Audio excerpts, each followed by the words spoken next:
दिवसेंदिवस सातत्यानं वरिष्ठ नेत्यांची नाराजी दूर करण्याकरता आणि इतर जे निर्णय घेण्यात आलेले त्यांच्याशी समन्वय साधण्याकरता आता सुनेत्रा पवार यांनी पुढाकार घेतलाय। येत्या आठवड्यामध्ये बैठका होतील आणि त्यानंतर हा जो काही संभ्रम निर्माण झाला तो दूर केला जाणार, यात किती तथ्य आहे? वैरी पक्षाच्या नेत्या आहेत। पक्षामध्ये छोट्या कार्यकर्त्यापासून मोठ्या कार्यकर्त्यापर्यंत जर कुणामध्ये काही अडचणी असतील, कुणामध्ये काही मतभेद असतील तर त्या पक्षाच्या नेत्या म्हणून सोडवणं त्यांचं काम आहे। येणाऱ्या काळामध्ये पक्षामध्ये जे काही विषय असतील ते सोडवतील, पक्षवाढीसाठी जे काही निर्णय घ्यायचे तेही पुढच्या काळामध्ये करतील। परंतु ह्या जे काही बातम्या दाखवल्या जात आहेत मतभेदाच्या, ह्या पूर्णपणे निरार्थक आहेत। हे वैरीच्या नेतृत्वामध्ये सगळं काही व्यवस्थित चालू आहे, फक्त एक वेगळं चित्र महाराष्ट्रामध्ये दाखवलं जाते। ते जाणीवपूर्वक राष्ट्रवादी काँग्रेस पक्षामध्ये अस्थिरता निर्माण व्हावी, इथं कुणीतरी नेतृत्व करू शकत नाही अशा पद्धतीचं मेसेज जावा या उद्देशाने काही लोक करत आहेत। परंतु तसे कुठलंही चित्र नाही, वैरीच्या नेतृत्वामध्ये सर्व काही व्यवस्थित चालू आहे। परंतु याच याच्यावरती खरं तर प्रश्नचिन्ह निर्माण होतंय की जी ऑडिओ क्लिपची आता समोर बातमी येते, कारण की रोहित पवार म्हटले की एक ऑडिओ क्लिप आहे, ती ऑडिओ क्लिप तर त्या ऑडिओ क्लिपमध्ये राष्ट्रवादीचा एक बडा नेता जो आहे त्या बड्या नेत्याने अजित पवारांना खालच्या दर्जाची भाषा वापरलेली आहे। ती ऑडिओ क्लिप सुनेत्रा पवार आणि पार्थ पवार यांनी ऐकली, त्यामुळे ही संपूर्ण कारवाई झालेली आहे पक्षात। मला वाटतंय काल मी रोहितदादा एका चॅनलवरती एका चर्चेदरम्यान हा विषय ते बोलत होते, तोही विषय मी ऐकला। त्याच्यामध्ये त्यांनी सांगितलं की ती ऑडिओ क्लिप माझ्याकडे नाही, कोण नेता कुणाबद्दल काय बोलला हेही मला माहिती नाही, परंतु मला एका ऐकीव माहितीवरती मी आपल्याशी बोलतोय अशा पद्धतीचं विधान त्यांचं होतं। मी तुम्हाला कालही म्हणलं की रोहित पवारांसारख्या एका जबाबदार व्यक्तीनं ऐकीव माहितीवरती एका मोठ्या चॅनलच्या चर्चेदरम्यान अशा पद्धतीचं विधान करणं हास्यास्पद आहे। ज्यावेळेस आपण एखाद्या व्यक्तीबद्दल बोलतो त्यावेळेस आपल्याकडे एक पुरावा असला पाहिजे, परंतु पुराव्याअभावी अशा पद्धतीचं विधान करून लोकांमध्ये संभ्रम निर्माण करण्याचं काम हे रोहितदादा करत आहेत, ते स्वतः करतायत। परंतु राष्ट्रवादीमध्ये अशा पद्धतीचे संभ्रम निर्माण करण्यासाठी एजन्सी सुद्धा त्यांनी हायर केलेली आहे। त्यांचं राजकारणाचा डाव त्यांनाच माहिती, परंतु आमची विनंती आहे की तुम्ही जितकं लक्ष आमच्या पक्षामध्ये घालताय तितकंच लक्ष तुम्ही तुमच्या पक्षामध्ये घालावं असं त्यांना आमचं सांगणं नक्कीच आमची बैठकीच्या नंतर ते पत्र निवडणूक आयोगाकडे जाईल।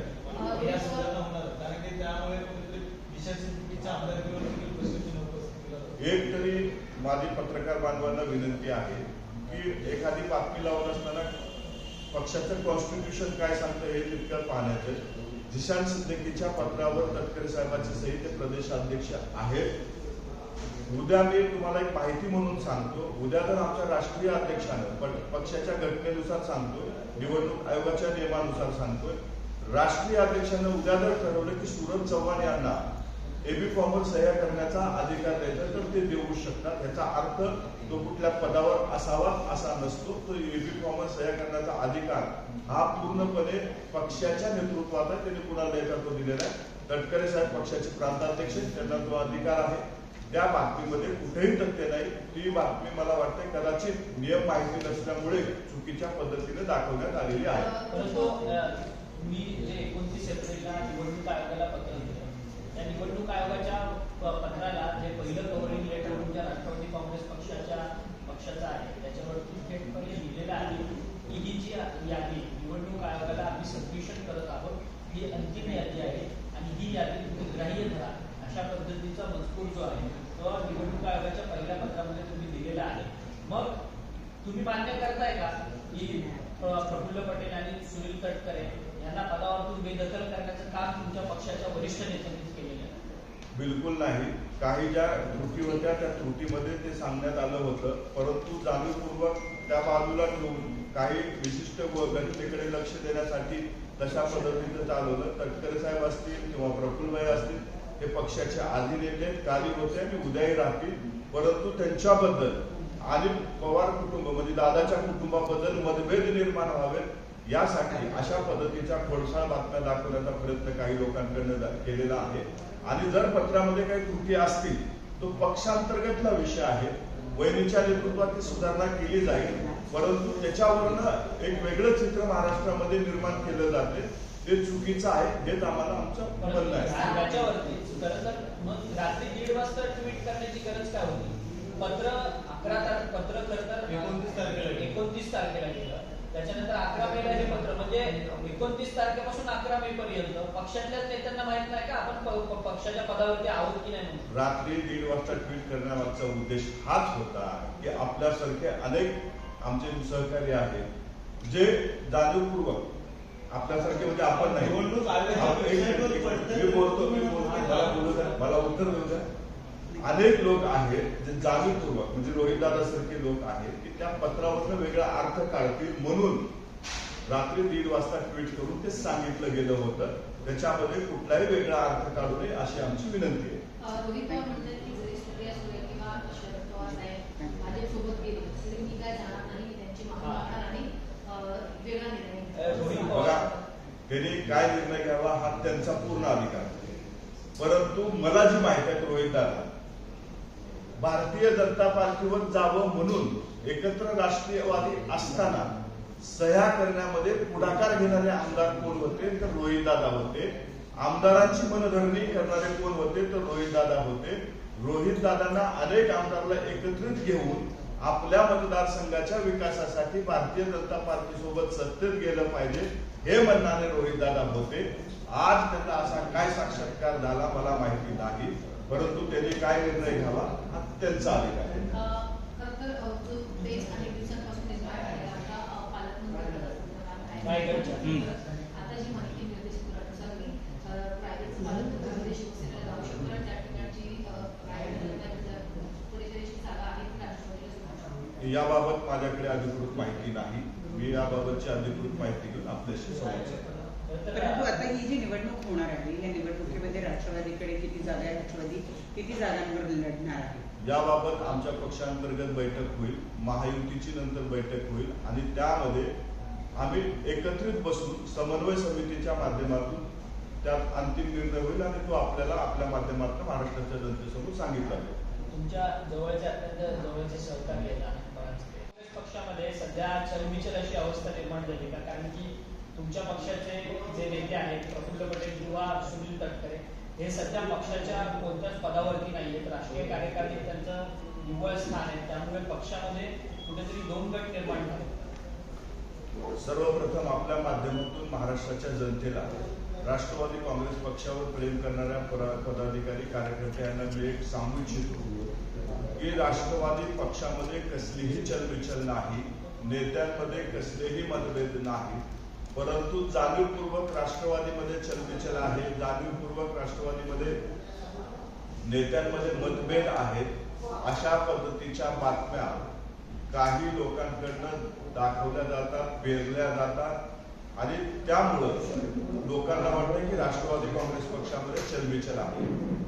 आदरणीय राष्ट्रवादी काँग्रेस पक्षाच्या राष्ट्रीय अध्यक्षा, राज्याच्या उपमुख्यमंत्री सुनीलरावजी पवार, प्रफुल्लभाई पटेल, तटकरे साहेब यांच्या नेतृत्वामध्ये पक्षामध्ये सर्व काही व्यवस्थित चालू आहे. हे जे काही चलबिचलच्या बातम्या दाखवतात ते पूर्णपणे निरर्थक, निराधार अशा पद्धतीच्या बातम्या आहेत. त्यांच्याकडे पद आहे असं म्हणायचं, कारण की निवडणूक आयोगाच्या पत्रात पदच नाही. आपण जी काही मला प्रश्न विचारताय ते प्रश्नामध्ये आजही आपल्याला आपल्या माध्यमातून सगळ्याला सांगू इच्छितो की ते पदावरती आहेत, ते पक्षाचे ज्येष्ठ नेते आहेत आणि जी काही निवडणूक आयोगाकडे पत्र दिलं गेलं होतं त्याच्यामध्ये क्लरिकल मिस्टेक झालेली होती. ते वहिनीनं त्या दिवशीच ट्विट करून सांगितलं होतं आणि त्याच्यामध्ये बदल करून लवकरच नवीन नावं त्या ठिकाणी जोडली जातील. एकीकडे ज्येष्ठ नेते शरद पवार यांच्या भेटीसाठी जात आहेत तर दुसरीकडे पाच पवार मुख्यमंत्र्यांकडे जात आहेत, तर कुठेतरी या सगळ्यांमध्ये ही चर्चेला खतपाणी मिळते. पवार साहेब हे आदरणीय ज्येष्ठ नेते आहेत, ते राज्याचे आपल्या देशाचे आणि पवार साहेबांचं मार्गदर्शन आशीर्वाद घेण्यासाठी त्या ठिकाणी तटकरे साहेब गेले होते. त्यांच्या प्रकृतीची चौकशी करण्यासाठी गेले होते. हे त्यांनी त्याच दिवशी जाहीर केलेलं होतं, परंतु त्याचा कुठलाही राजकीय अर्थ काढू नये आणि पारदादा आता पक्षाचे नेते आहेत, महायुतीचे नेते आहेत, खासदार म्हणून काही त्यांना महाराष्ट्राचे प्रमुख म्हणून मुख्यमंत्री महोदयाकडे प्रश्न असतील ते घेऊन गेले असतील.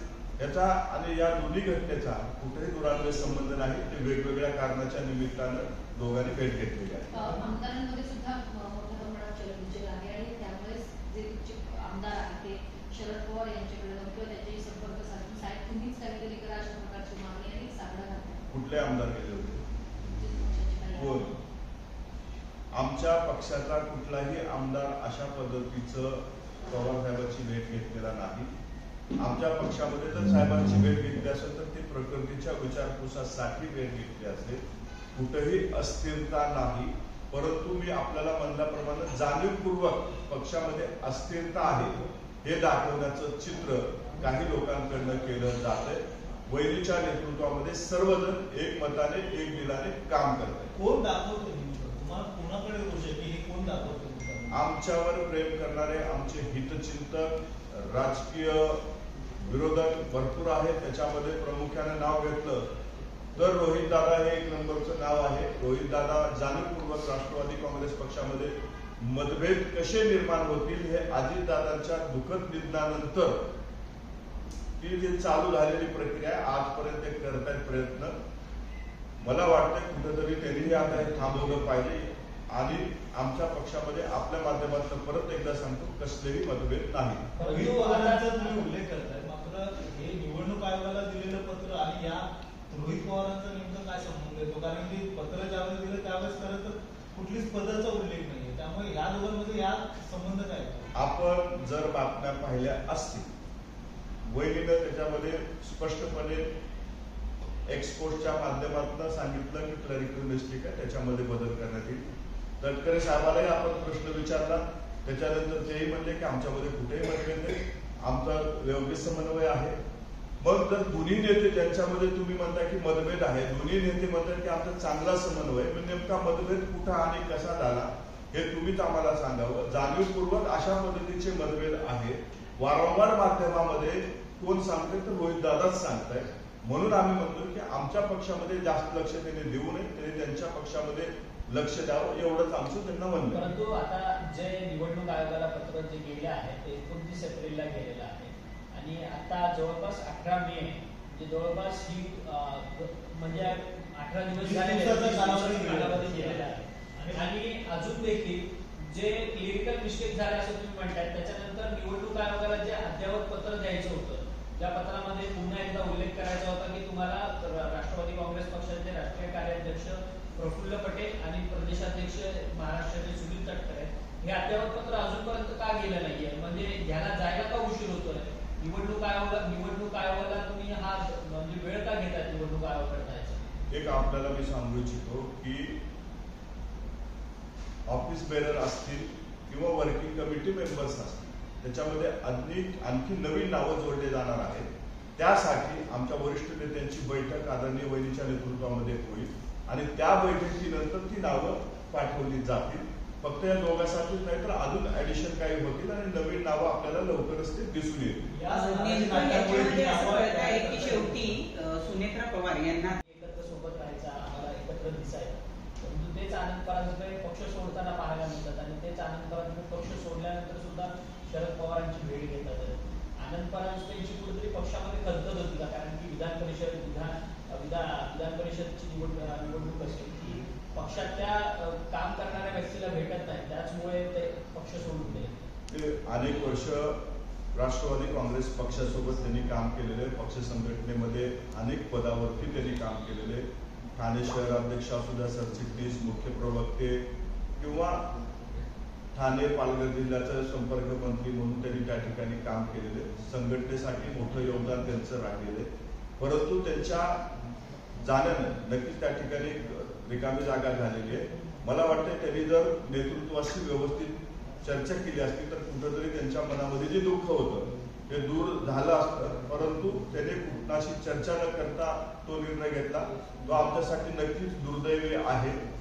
आणि पवार साहेबांसोबत अनेक वर्ष काम केलेले पवार साहेब पक्षविरहित नेतृत्व आहे आमच्या दृष्टीनं की ते महाराष्ट्रासाठी एक इतके अनुभवी नेते की त्यांचा आशीर्वाद हा आपल्यासाठी महत्वाचा असतो, म्हणून त्यांनी आशीर्वाद घेतला असेल. आता आमचं म्हणणं एवढंच आहे त्यांनी दिल्या गेली सुखी राहावं. म्हणजे असेच आशीर्वाद देण्यासाठी आणखी नेते शरद पवारांकडे दिसतील. असं मला वाटत नाही. मी सांगितलं की पवार साहेब हे पक्षविरहित नेते आहेत, महाराष्ट्राचे मोठे नेते आहेत. त्यांच्याकडे अनेकदा भारतीय जनता पार्टीचे नेते असू द्या, शिवसेनेचे नेते असू द्या, अनेक वेळा गेलेले. त्याचा कुठेही राजकीय अर्थ काढू नये. त्यांचा राजकीय अनुभवाचा फायदा हा महाराष्ट्राच्या विकासासाठी, आमच्या पक्षासाठी व्हावा, यासाठी आमचे नेते प्रयत्न करतीलच. परंतु मला वाटते की या भेटीला कुठेही राजकीय अर्थ देऊ नये. अशोक खरात प्रकरणामध्ये एक नवीन माहिती समोर येते की अशोक खरात यांना माहित होतं की स्वतःची अटक होणार आहे म्हणून. त्यामुळे खरं तर जानेवारी ते मार्च पर्यंत जोपर्यंत अटक होते तोपर्यंत त्यांनी बेनामी अकाउंट्स मधून जवळपास 52 कोटी रुपये जे आहेत ते बाहेर काढून घेतलेले होते. अशोक खराच्या बाबतीत सरकारकडनं SITची नेमणूक केली गेलेली आहे. आमचं एवढंच म्हणणं आहे की या प्रकरणाच्या मुळापर्यंत जाऊन याच्यामध्ये जे कोणी दोषी असतील त्यांच्यावरती कारवाई करावी.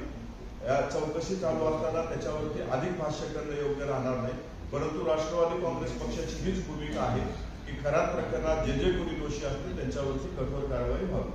बच्चू कडू म्हणतात एकनाथ शिंदे रात्री 2 वाजता सामान्यांसाठी दरवाजा उघडणारे नेते आहेत, त्यामुळे अशा ताकदीचा नेता हा राज्याचा मुख्यमंत्री झाला पाहिजे की नाही असं पाहतो. प्रत्येक पक्षामध्ये काम करणाऱ्या पदाधिकाऱ्याला, कार्यकर्त्याला, नेत्याला असं वाटतं की आपल्या पक्षाचा सर्वोच्च नेता या महाराष्ट्राचा मुख्यमंत्री व्हावा. त्यांनी स्वप्न बघणं चुकीचं नाही. मला वाटतंय की या महाराष्ट्रामध्ये जर मुख्यमंत्री व्हायचं असेल तर जसं अजितदादा सांगायचे मॅजिक फिगर जी लागते ती फिगर असणं खूप गरजेचं आहे. ज्या दिवशी त्यांची मॅजिक फिगर होईल ते मुख्यमंत्री होतील. परंतु कार्यकर्त्यानं स्वप्न बघणं हे चुकीचं नाही असं मला वाटतं. ठीक आहे, थँक्यू. धन्यवाद. थँक्यू.